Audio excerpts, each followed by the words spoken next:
El término de crisis tiene connotaciones variadas. El concepto de crisis nos muestra problemas epistemológicos y teóricos y conceptuales. De una manera directa y clara, el concepto de crisis apunta a la discontinuidad. En ese sentido, nos lleva a la noción de ruptura, de quiebre, de desajuste, de disyunción. Incluso hablando de coyuntura, nos lleva a la idea o a la imagen de descoyuntar. Se ha dicho muchas veces que la crisis plantea el desequilibrio, la descompensación, pero todo eso viene de una acepción médica o de salud. Se trata de una de las connotaciones. Necesitamos tener en cuenta el contexto de las connotaciones, pero sobre todo la nuez, el núcleo conceptual. En la modernidad, hablando de la sociedad capitalista, la que ha adquirido cierta preponderancia en el uso, tanto práctico como teórico, pero también en las formaciones discursivas, es el concepto de crisis económica. Pero ciertamente cuando hablamos de crisis hablamos de distintas connotaciones en su referencia fáctica y práctica. Podemos hablar de crisis política, pero también podemos hablar de crisis cultural, que aluden de alguna manera a la crisis ética y la crisis moral. Hablando de las manifestaciones singulares de la crisis, podemos localizar la crisis, inclusive darle un lugar en la historia de un país, de un estado, de una nación, y por lo tanto hablar de crisis de tal o cual país. Y viendo las temporalidades podemos definir lapsos, intervalos de la crisis, y por lo tanto expresar la crisis en términos de tiempos cronológicos. En la proximidad del balotaje en Argentina y antes en relación a las primarias y en relación al lapso de el periodo preelectoral, se ha hablado mucho de la crisis argentina, pero es importante descifrar esta crisis, acercarnos al referente, o más bien a los referentes de la crisis, pero también establecer claramente desde qué perspectivas y desde qué discursos se enuncia y se habla de la crisis argentina. Alejandro Grimson, en su artículo Argentina y sus crisis, que se edita y se publica en Nueva Sociedad, retoma algunos de estos problemas de una manera más descriptiva y valdría la pena hacer consideraciones en relación a sus descripciones y argumentaciones. El autor habla de 3 referentes de la crisis argentina en la historia reciente. El primer referente más o menos se sitúa a principios de la década de los 80, después de lo que él llama el dramático periodo de las dictaduras militares, que podríamos considerar metafóricamente la larga noche, incluso el túnel, donde no se veía todavía la luz. Dice que en 1982, mientras avanzaba la crisis económica y social, se fortalecieron las movilizaciones sindicales. La increíble guerra de Malvinas, dirigida por unas fuerzas armadas que ni siquiera querían ganarla, despertó formas de organización de la sociedad para multiplicar la solidaridad con los soldados. Dice que después de la derrota militar se profundizó la crisis económica, pero también la crisis política. Paralelamente, se desplegaban redes organizativas de la sociedad civil. Si el Estado es violencia concentrada, se puede decir que la dictadura militar es una violencia concentrada y además desplegada contra la sociedad. En el pueblo argentino se constituyó una actitud contra la violencia. El autor mencionado dice que ese legado se tradujo en el emblemático juicio a las juntas militares en 1985, en la derogación y anulación de todas las leyes de impunidad aprobadas en los años 90, en 2003, y en el hecho de que en la actualidad haya más de 700 presos por crímenes de lesa humanidad. Este sería el primer perfil de la crisis. Hablamos de una crisis que deriva de la violencia de las dictaduras militares, de los crímenes de lesa humanidad, de lo que se va a conocer cuantitativamente de que se trata de 30.000 desaparecidos. Crisis política, crisis de legitimidad, crisis que se suman a la crisis económica. El segundo perfil de la crisis es más bien económico, de preponderancia económica. Esta crisis lleva al presidente Raúl Alfonsín a adelantar las elecciones. Elecciones que gana el justicialista Carlos Menem. El autor dice que los recurrentes problemas económicos se veían agravados por una inflación que en 1988 superó el 300%. Sin embargo, después de las elecciones, se disparó un espiral hiperinflacionario que superó el 3.000% anual e ingresó en las antologías mundiales. Como se puede ver, el justicialismo aplica un modelo neoliberal, elevando estrepitosamente el costo social. Esto no debe sorprendernos, puesto que el peronismo es como dice respecto al movimiento nacionalista revolucionario Cachín Antezana, que se trata de la herradura, es decir, una herradura que se mueve y se desplaza, se curva desde la izquierda hasta la derecha, pasando por un centro. Ese es el populismo, y sobre todo el populismo nacional popular.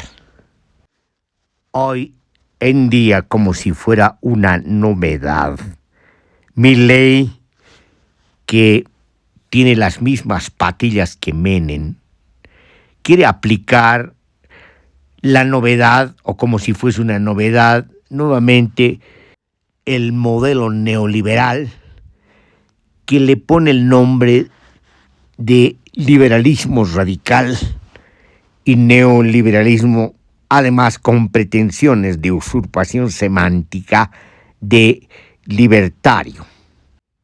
Es decir, volvemos a repetir la historia, pero la historia se repite de una manera desgastada, cada vez más parecida a una comedia grotesca. El tercer perfil de la crisis tiene características económicas, pero también de crisis social.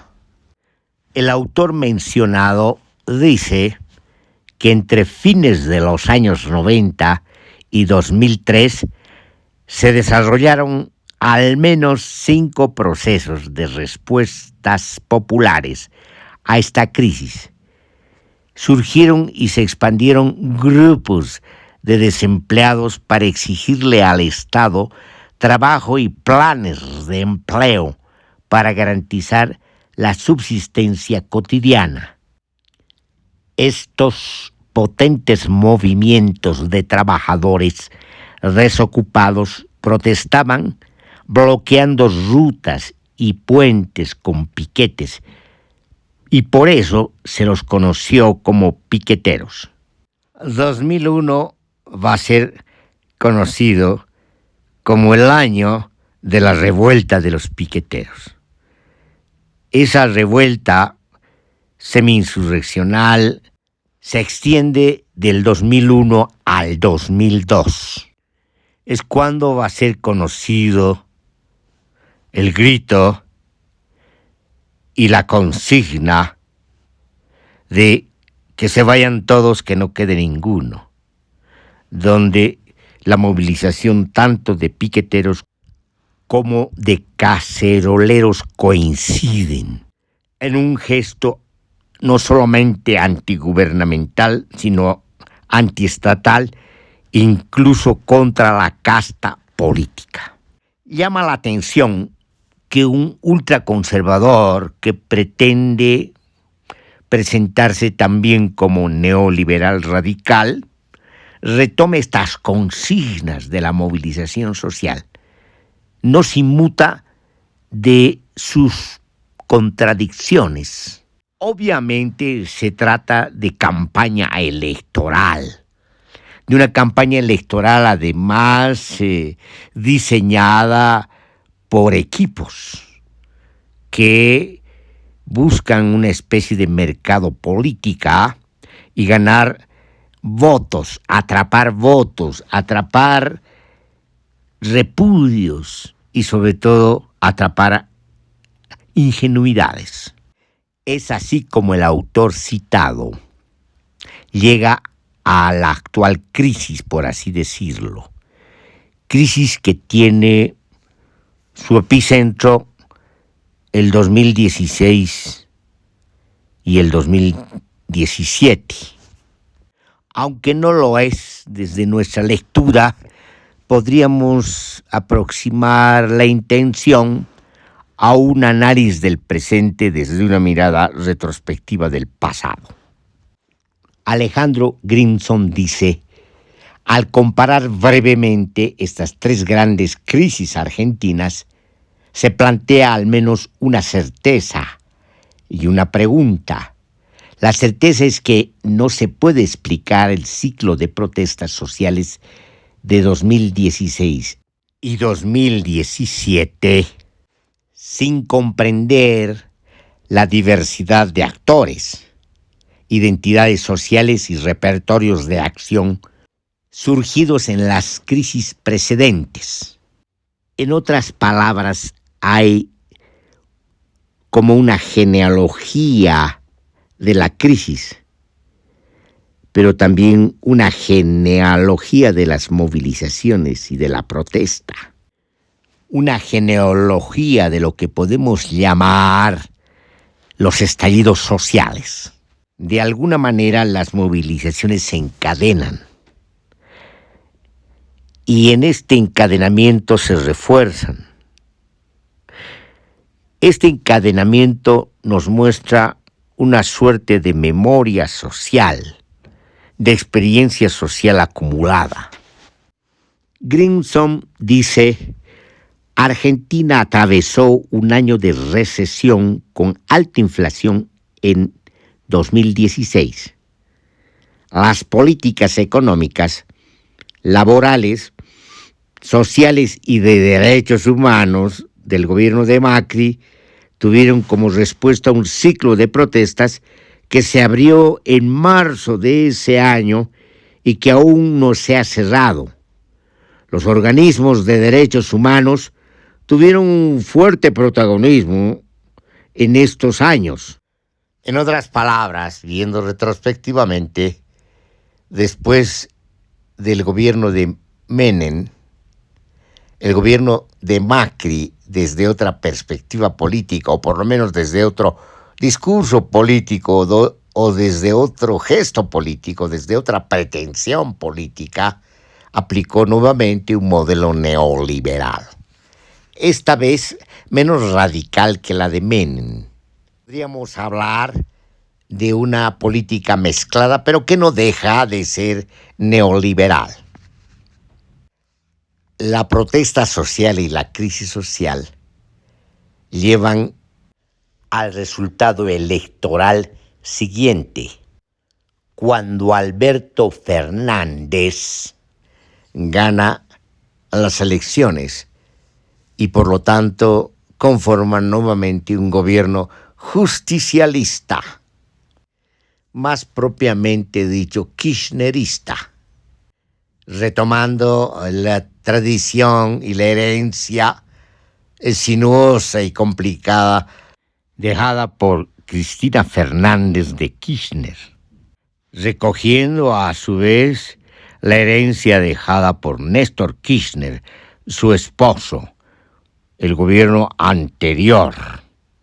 El kirchnerismo es un nuevo estilo de peronismo, marcado por pretensiones progresistas, por políticas de bonificaciones, por demagogia política, por constituir una forma de gubernamentalidad clientelar y sobre todo en el caso de Néstor Kirchner por haber incorporado, subsumido al movimiento piquetero a sus filas, dividiéndolo, corrompiéndolo, llevándolo a formar parte del sistema de corrupción institucional y de corrupción política.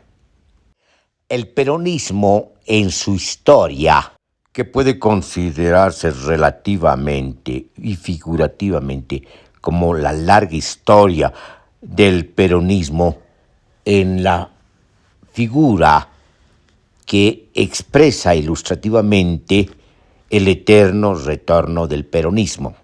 Enfrenta nuevamente una de sus tantas crisis. La pregunta es si en la medida que avanzan las crisis, se repiten, son reiteradas y recurrentes, no nos acercamos a una crisis que termine de desvencijar, demoler, diseminar esta tradición sinuosa, compleja, de la forma de gubernamentalidad y la forma política de hacer política del peronismo? Obviamente no vamos a responder a esta pregunta, tendríamos que ser adivinos. Sin embargo, se pueden considerar factores, variables, condiciones de posibilidad que manifiestan de manera muy clara la profundización de la crisis múltiple del Estado-Nación y de la política, de la casta política. Término que hemos usado desde el 2010 y no tiene nada que ver con el uso artificial y demagógico que hace Milei. En este contexto ha aparecido esta figura de populismo de derecha histriónica, vociferante y delirante, que mezcla neoliberalismo y ultraconservadurismo de una manera estrafalaria, pero lastimosamente con convocatoria. El análisis descriptivo de Grossman es solamente eso, descriptivo, o con pretensiones de objetividad. Sin embargo, está limitado, pues no toca las causas, ni discute las causas, aquellas condiciones de posibilidad de la crisis misma, y tampoco toca el tema de los desenlaces, en el sentido estructural o histórico-estructural, si se quiere. En ese sentido es poco crítico y tiene una propensión a justificar a la forma de gubernamentalidad clientelar instaurado por el peronismo y que se conoce como gobiernos justicialistas en toda la gama variopinta de los estilos y perfiles en los que se ha manifestado esta expresión política populista. Pregunta indispensable: ¿cuáles son las causas estructurales de la crisis argentina? Antes de entrar a las hipótesis fuertes sobre las causas estructurales de la crisis, vamos a hacer un repaso somero de algunos indicadores de la crisis económica para tener un referente y un contexto de referencia que nos ayude a dimensionar en términos cuantitativos el alcance de la crisis y las variaciones de la crisis económica. ¿Desde cuándo comenzamos? Un corte, 2001, cuando se da lugar el corralito y se levantan los caceroleros, la clase media que no podía sacar su dinero de los bancos. 2001 también, como hemos dicho, año de movilizaciones desde el norte hasta Buenos Aires, de los llamados piqueteros. Una economía en crisis, en un contexto de recesión y de despliegue del desempleo. Coyuntura política en crisis, cuando se da lugar la renuncia de el entonces presidente Fernando de la Rúa, el desencadenamiento de un colapso del Producto Interno Bruto. Cae un 4% en el 2001. Se derrumbó al año siguiente en un orden del 10,9%. Si observamos el rendimiento del PIB desde el año 2017, vamos a ver que se mueve en el intervalo de alrededor los 500,000 millones de dólares hacia el tope de los 700,000 millones de dólares. Los picos más altos se encuentran en el 2017 y podemos decir que también el año 2022, cuando se da lugar el crecimiento del PIB en 632,770 millones de dólares. una curva que se hunde el 2020, que desciende desde 2017 para volver a ascender desde el 2020 al 2023. No nos olvidemos de la pandemia del 2020, que es un parte de aguas. Hablando de la estructura del PIB, los productos agrícolas conforman el 10,8% del PIB. Los productos industriales representan el 28,1% y los servicios el 61,1%. El promedio de la inflación por gestión administrativa pública de los presidentes es el siguiente. Durante Néstor Kirchner llegó al 25,7%. Con Cristina Fernández llegó al 30%. Con Mauricio Macri llegó al 53,8%. Y con Alberto Fernández subió al 115,6%. El año 2022 se importaron bienes por un valor de 81.523 millones de dólares. La composición es la siguiente: 12.454 millones de bienes de capital, 30.009 millones de bienes intermedios,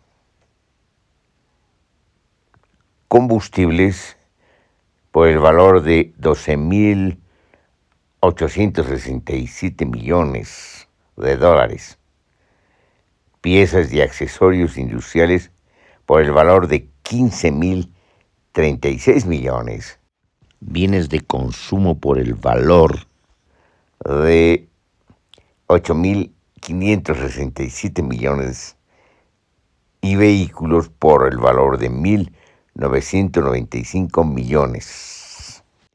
En contraposición,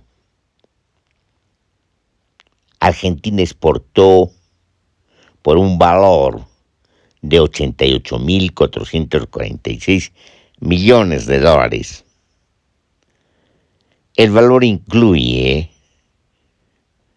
23.830 millones en productos primarios, 33.050 millones en manufacturas agropecuarias, 23.050 millones en manufacturas industriales y 8.509 millones en combustible y energías. En el contexto, no hay que olvidar el impacto de la sequía que afectó al país entre mediados del 2022 y principios del 2023. El índice de pobreza dio varios saltos en las recientes décadas. Su peor momento se dio lugar a comienzos del siglo XXI, tras el colapso generado por el llamado corralito, cuando se midió en el orden del 57,5%. Para finales del gobierno de Cristina Fernández, la pobreza se estimaba en un 30%. Subió al 35% durante el gobierno de Mauricio Macri una reciente medición de la pobreza se midió en el orden del 39,2%. Tomando en cuenta la situación de la devaluación, Argentina tiene uno de los salarios más bajos de la región. Un salario mínimo mensual establecido por ley en 112.500 pesos argentinos equivale aproximadamente a 391 al cambio oficial y a 225 al dólar blue. Sin embargo, hay que tener en cuenta que el 45% de los trabajadores no está registrado como trabajadores formales.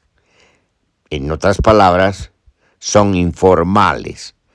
Si consideramos la perspectiva de la Organización Internacional del Trabajo, la deuda pública es alta, ni qué decir, la deuda externa es mucho más alta, convirtiendo a la Argentina en uno de los países más deudores del mundo. Considerando el coeficiente Gini, podemos decir que la desigualdad se ha venido incrementando. La medida es de 0,42. Hay que entender que la aproximación al cero indica mayor igualdad y la aproximación a 1 implica mayor desigualdad. Este panorama económico nos muestra la magnitud de la crisis, la magnitud cuantitativa de la crisis. Al respecto de las cantidades que tenemos, unas absolutas y otras relativas, no hay que olvidar que hablamos del tamaño de una economía grande, como es el caso de Brasil y de México. Esto significa que no se puede solo observar los valores relativos, puesto que terminan suspendidos y sin referencia si no consideramos los valores absolutos. Este pecado, por así decirlo, lo cometen los analistas políticos y sobre todo los propagandistas y voceros de los gobiernos que ocultan los valores absolutos y ocultan el tamaño de la economía, solo refiriéndose a las variaciones relativas. Esto se hace, por ejemplo, en Bolivia con la intencionalidad implícita de hacer propaganda y ocultar el pequeño tamaño de la economía boliviana. Pero estamos hablando de la Argentina y la crisis también se da en grande, en magnitudes grandes, con impactos gigantescos. Frente a esta lectura estadística de lo que podemos llamar el boceto del panorama económico, en el contexto de una mirada de la complejidad efectiva que nos muestra la estructura misma de la crisis, desde la perspectiva de la crisis múltiple, no se puede responder con una lectura escolar, con la mnemotecnia de la lectura de libros de escuelas como la de Austria y la de Friburgo. Ciertamente lo mismo podemos decir frente a lecturas escolares de libros marxistas. Esto es precisamente lo que hace el fenómeno mediático Milei, pero también no dejan de hacer los acostumbrados analistas políticos desde la perspectiva de la mnemotecnia marxista. Volviendo a la Argentina, no hay que olvidar que estamos hablando de la crisis de una sociedad capitalista que tiene una estructura de la formación social definida. Esta sociedad está en un sistema mundo capitalista. Lo que está en crisis es el sistema mundo capitalista. De eso no hablan precisamente los analistas liberales y los economistas neoliberales. Lo que está en crisis es el capitalismo y obviamente no se puede encontrar la solución a esta crisis en salidas capitalistas aprendidas de lecturas escolares.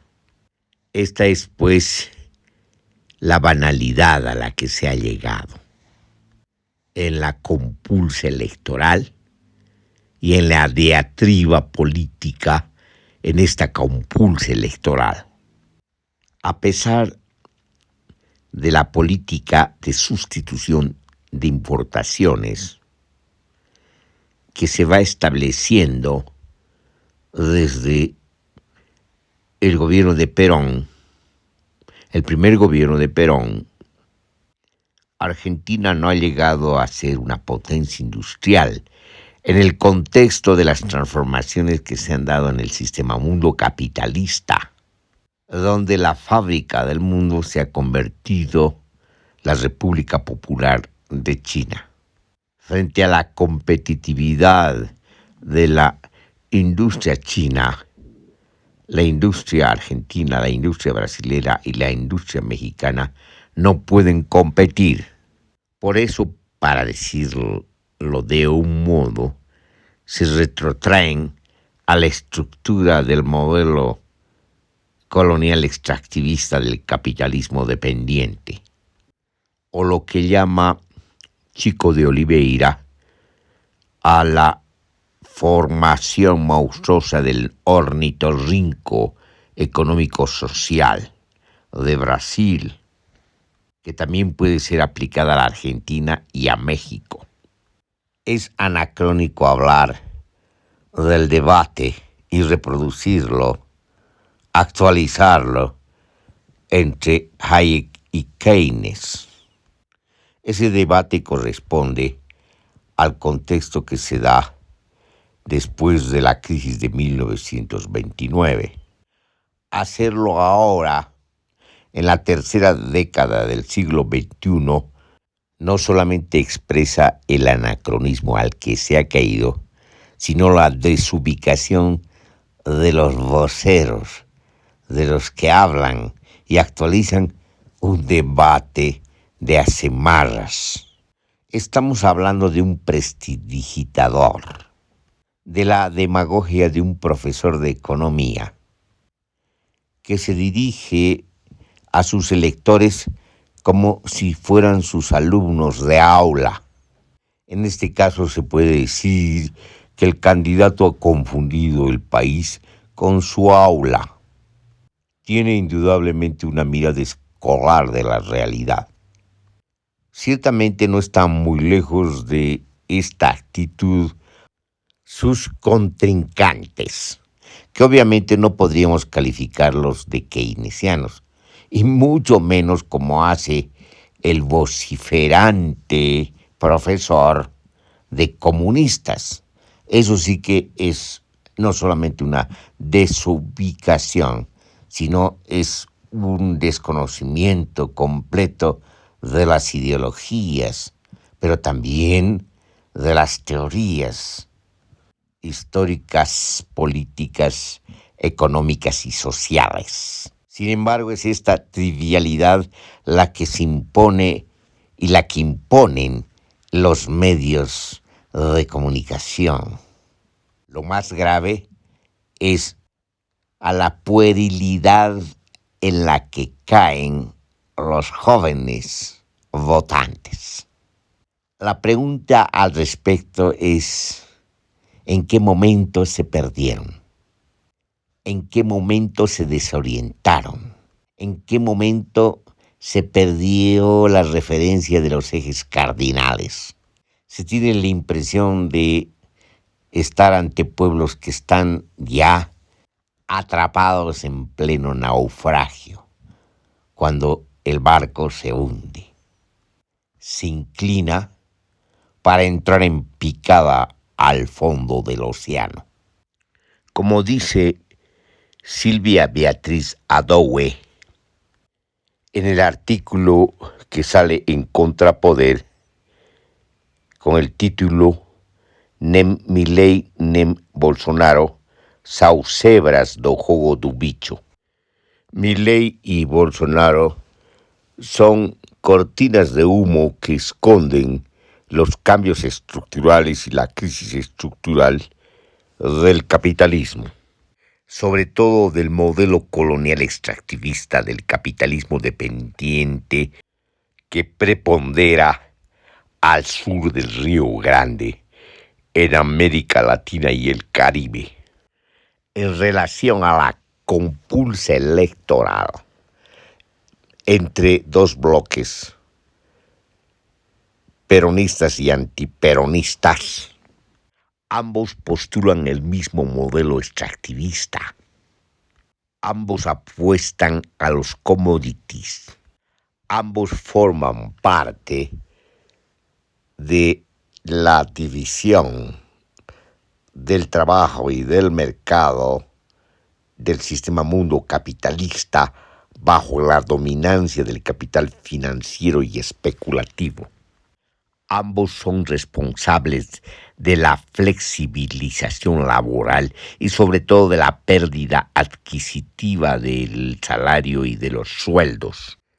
La historia del peronismo nos muestra que ha servido para amortiguar la lucha de clases y para subsumir al proletariado en las redes del populismo. Si bien el liberalismo y sobre todo el neoliberalismo no tienen mediaciones de carácter demagógico y de carácter popular y tratan de justificar sus acciones de subordinación a las transnacionales y a la hiperburguesía del orden mundial de las dominaciones, con un discurso institucionalista y pseudotécnico. Recientemente, en la gestión de Macri, se ha mostrado la mezcla de perfiles, puesto que se aplicó de manera mezclada y entrelazada una política neoliberal con medidas aconsejadas por el Banco Mundial de amortiguamiento de la creciente pobreza y miseria social. Comparando lo que ocurrió en Brasil y lo que está aconteciendo en Argentina, vemos que Bolsonaro también fue un fenómeno mediático, pero sobre todo de la crisis del PT, crisis derivada de sus gestiones de gobierno, que derivaron en la administración de la crisis y en la subsunción de la clase obrera y del pueblo brasilero esperanzado en el PT, en las égidas de la dominación del capital financiero y del capital extractivista y de la oligarquía y burguesía brasilera. Algo parecido ocurre con el fenómeno mediático Milei, que emerge de la crisis sostenida y derivada y desencadenada de las gestiones de gobierno del justicialismo en su perfil kirchnerista. Ambos son expresiones políticas conservadoras, inclusive ultraconservadoras, en plena crisis múltiple del Estado-Nación y en plena crisis ideológica y política y de gestión administrativa de los gobiernos progresistas. Sin embargo, hay que notar que hay diferencias en sus perfiles. Bolsonaro responde a una convocatoria de grupos evangélicos y sale de las filas militares del ejército brasilero, en tanto que Milei responde a una versión anacrónica de un liberalismo radical que pretende ser anarcocapitalista. Un profesor de economía y un oficial o exoficial del ejército brasileño coinciden en responder a la crisis política, económica y social de sus países en una situación de decadencia generalizada. Ambos personajes histriónicos se presentan como outsider, como versiones contra la casta política, aunque de manera contradictoria forman parte de ella, se incorporan y en el caso de Bolsonaro hacen gestiones calamitosas, administrativas, públicas y altamente cocidas. A pesar de hablar de la República, ambos no son personajes, ni perfiles, ni prácticas democráticas. Todo lo contrario, son de tendencia altamente autoritaria, que además en su intencionalidad pretenden abolir las restricciones institucionales, las reglas del juego y los límites morales.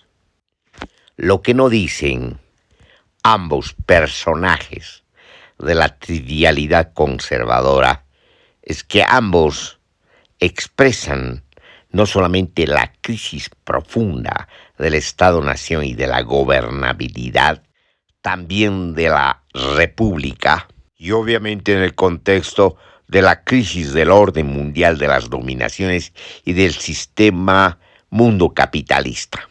Lo que no dice Milei es que Macri se prestó del Fondo Monetario Internacional 57,000 millones de dólares que se evaporaron. Estos recursos salieron de manera inmediata del país. Se evadieron. Por lo tanto, lo que no dicen es que ambos, a pesar de su discurso demagógico contra la corrupción, forman parte del sistema complejo y comprometido de corrupción institucional, estatal y política. Con el cuento de la libre empresa, viejo cuento, esconden los compromisos y las prácticas perversas del empresariado que intermedia entre la burguesía nacional y la burguesía internacional. Alberto Fernández, en plena tormentosa crisis, en plena turbulencia económica, nombra superministro a Sergio Massa, un político que emerge fuera del peronismo. La tarea de Sergio Massa es negociar con el Fondo Monetario Internacional. Es decir, es hacer más dependiente a la Argentina, a la economía argentina, de las formas y mecanismos y engranajes de dominación del sistema económico mundial, reforzando, actualizando y reeditando su dependencia, la genealogía de la dependencia. Desde la perspectiva de las salidas de la crisis, no hay pues salida ni con Milei ni con Sergio Massa.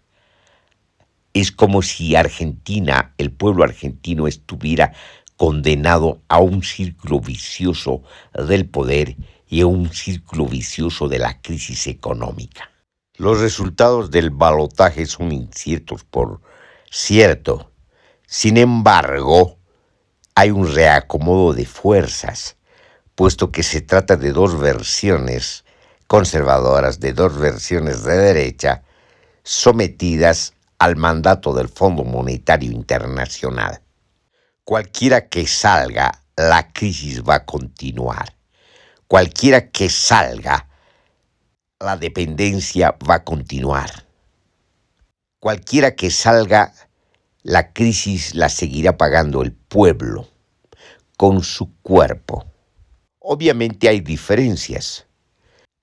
La improvisación manifiesta e inexperta de Milei aproximaría rápidamente la catástrofe, en tanto que Sergio Massa lo que haría es dilatar el tiempo hacia la catástrofe.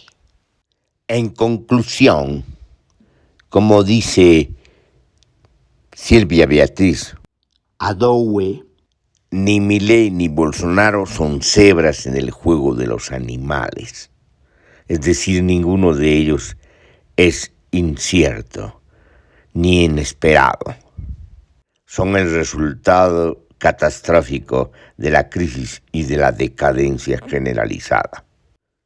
De la misma manera, respecto a Massa y Milei, ni Massa ni Milei son algo inesperado. Son dos caras equivalentes de una medalla que duplica sus rostros en versiones aparentemente diferentes.